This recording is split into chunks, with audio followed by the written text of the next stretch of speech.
આપા ગીગાની, આપા હુરાની, બ્રહ્મચારી બાપુની, સત સનાતન ધર્મની, શામજી બાપુની, જીવરાજ બાપુની, આજના મનોરથની. આજે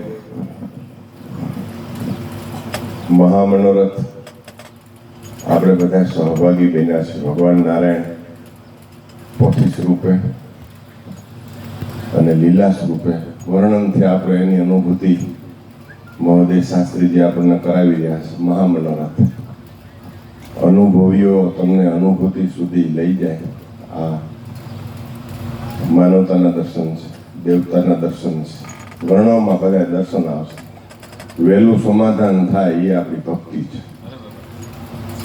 વહેલું સમાધાન થઈ જાય આપણું, એ આપણી ભક્તિ છે. આમાં દાણા ન જોવા પડે.